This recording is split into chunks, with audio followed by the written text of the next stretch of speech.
ଇକାନା ଷ୍ଟାଡିୟମରେ ଅନୁଷ୍ଠିତ ରୋମାଞ୍ଚକର ମ୍ୟାଚ୍ ନମ୍ବର 68ରେ ଏଲ୍ଏସ୍ଜି ବନାମ ପିବିକେଏସ୍ ପରସ୍ପର ସହ ମୁହାଁମୁହିଁ ହୋଇଥିଲେ, ଯେଉଁଥିରେ ଶ୍ରେୟାସ ଅୟ୍ୟର ନିଜ ପ୍ରଥମ ଆଇପିଏଲ୍ ଶତକରେ ପଞ୍ଜାବ କିଙ୍ଗ୍ସକୁ 197 ରନ୍ର ବିଶାଳ ଲକ୍ଷ୍ୟକୁ ସଫଳତାର ସହ ପିଛା କରିବାରେ ଏବଂ ପ୍ଲେ-ଅଫ୍ ଆଶାକୁ ଉଜ୍ଜୀବିତ ରଖିବାରେ ସାହାଯ୍ୟ କରିଥିଲା, ଯେଉଁଥିରେ ତାଙ୍କର 11ଟି ଚୌକା ସହ 5ଟି ଛକା ସାମିଲ ଥିଲା। ତେବେ ପଞ୍ଜାବ ଅଧିନାୟକ ଶ୍ରେୟାସ ଅୟ୍ୟର ଟସ୍ ଜିତି ପ୍ରଥମେ ବୋଲିଂ କରିବାକୁ ନିଷ୍ପତ୍ତି ନେଇଥିଲେ, ଯେଉଁଥିରେ ପ୍ରାରମ୍ଭରୁ ଏଲ୍ଏସ୍ଜି ବ୍ୟାଟରଙ୍କ ଉପରେ ଭାରି ପଡ଼ିଥିଲେ ପଞ୍ଜାବ ବୋଲର। ଓପନର ଆର୍ସିନ୍ କୁଲକର୍ଣ୍ଣି ଏବଂ ନିକୋଲସ୍ ପୁରାନ ଜଲ୍ଦି ଆଉଟ୍ ହୋଇ ଯାଇଥିଲେ। ପାୱାର ପ୍ଲେକୁ ରକ୍ଷା କରି ଆୟୁଷ ବଡ଼ନି 18 ବଲରେ 43 ରନ୍ର ଦ୍ରୁତ ପାରି ଖେଳିଥିଲେ। ଅନ୍ୟପଟେ ତାଙ୍କୁ ସାଥ ଦେଇଥିଲେ ଜସ୍ ଇଂଲିଶ। ଦଳ ପାୱାର ପ୍ଲେ ଭିତରେ 66 ରନ୍ କରିଥିଲା। ତେବେ ପରେ ଦୁର୍ଭାଗ୍ୟବଶତଃ set batsman Ayush Badoni stump out ହୋଇ ଯାଇଥିଲେ ପ୍ରଭ୍ ସିମରନଙ୍କ ହାତରୁ। ମଧ୍ୟଭାଗରେ ରିଷଭ ପନ୍ତ କ୍ରିଜରେ ଯୋଗ ଦେଇଥିଲେ। ଉଭୟ ଇଂଲିଶ ଏବଂ ରିଷଭ ପନ୍ତଙ୍କ 65 ରନ୍ର ବିଶାଳ ପାର୍ଟନରସିପ୍ ହୋଇଥିଲା, ଯେଉଁଥିରେ ରିଷଭ ପନ୍ତ 22 ବଲରେ 26 ରନ୍ର ପାରି ଖେଳି ଚହଲଙ୍କ ହାତରୁ ଆଉଟ୍ ହୋଇଗଲେ। ପରେ ଜସ୍ ଇଂଲିଶ ମଧ୍ୟ ନିଜ ୱିକେଟ୍ ହରାଇଥିଲେ।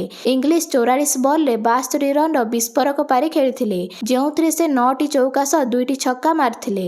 ଶେଷରେ ଅବଦୁଲ ସମାଦଙ୍କ 37 ରନ୍ରେ ଦଳ 197 ଟାର୍ଗେଟ୍ ଛିଡ଼ା କରିଥିଲା ପଞ୍ଜାବ ଆଗରେ, ଯେଉଁଥିରେ 197 ରନ୍କୁ 18 ଓଭରରେ ସଫଳତାର ସହ ପୂରା କରିଥିଲା ପଞ୍ଜାବ। ତେବେ ଦ୍ୱିତୀୟ ଇନିଂସରେ ପଞ୍ଜାବକୁ ପ୍ରଥମ ବଲରେ ବଡ଼ ଝଟକା ଲାଗିଥିଲା, ଯେଉଁଥିରେ ପ୍ରିୟାନ୍ସ ଆରିଆ ମହମ୍ମଦ ସାମିଙ୍କ ପ୍ରଥମ ବଲରେ ଆଉଟ୍ ହୋଇଥିଲେ। ପରେ ତୃତୀୟ ଓଭରରେ ପୁଣି ଥରେ ସାମିଙ୍କୁ ବଡ଼ ସଫଳତା ମିଳିଥିଲା। ସେ କୁପର କନଲିଙ୍କୁ 18 ରନ୍ରେ ଆଉଟ୍ କରିଥିଲେ। ଉପରପଟୁ 2ଟି ୱିକେଟ୍ ପଡ଼ିବା ପରେ ପ୍ରଭ୍ ସିମରନ ଏବଂ ଶ୍ରେୟାସ ଅୟ୍ୟର ମଧ୍ୟଭାଗରେ ବିସ୍ଫୋରକ ରନ୍ ଯୋଡ଼ିଥିଲେ, ଯେଉଁଥିରେ ଦଳ ପାୱାର ପ୍ଲେରେ 65 ରନ୍ କରିଥିଲା। ଉଭୟ ପ୍ରଭ୍ ସିମରନ ଏବଂ ଶ୍ରେୟାସ ଅୟ୍ୟରଙ୍କ 140 ରନ୍ର ବଡ଼ ପାର୍ଟନରସିପ୍ ହୋଇଥିଲା, ଯାହା ଏଲ୍ଏସ୍ଜି ବୋଲରକୁ ପ୍ରଭାବିତ କରିଥିଲା। ତେବେ ତୃତୀୟ ୱିକେଟ୍ଟି 15 ଓଭରରେ ପଡ଼ିଥିଲା, ଯେତେବେଳେ ଦଳ 162 ରନ୍ରେ ଥିଲା। ସେଟ୍ ବ୍ୟାଟ୍ସମ୍ୟାନ୍ ପ୍ରଭ୍ ସିମରନ ଆଉଟ୍ ହୋଇ ଯାଇଥିଲେ ଅର୍ଜୁନ ତେନ୍ଦୁଲକରଙ୍କ ହାତରୁ। ପ୍ରଭ୍ 39 ବଲରେ 69 ରନ୍ର ଧୁଆଁଧାର ପାରି ଖେଳିଥିଲେ। ସେ 7ଟି ଚୌକା 2ଟି ଛକା ମାରିଥିଲେ। ଶେଷରେ ଶ୍ରେୟାସ ଅୟ୍ୟର ଛକା ମାରି ନିଜ ଶତକ ପୂରଣ କରିବା ସହିତ ମ୍ୟାଚ୍ଟିକୁ ଜିତାଇ ଦେଇଥିଲେ 18 ଓଭରରେ।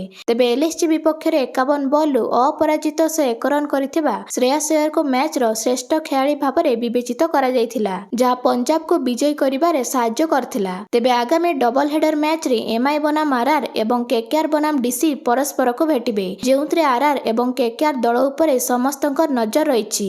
ଏହି ଦୁଇ ଦଳ ମଧ୍ୟରୁ ଆପଣମାନେ କେଉଁ ଦଳକୁ ପ୍ଲେ-ଅଫ୍ 4 ସ୍ଥାନ ପାଇଁ ସମର୍ଥନ କରୁଛନ୍ତି ତାହା କମେଣ୍ଟ ମାଧ୍ୟମରେ ଜଣାନ୍ତୁ।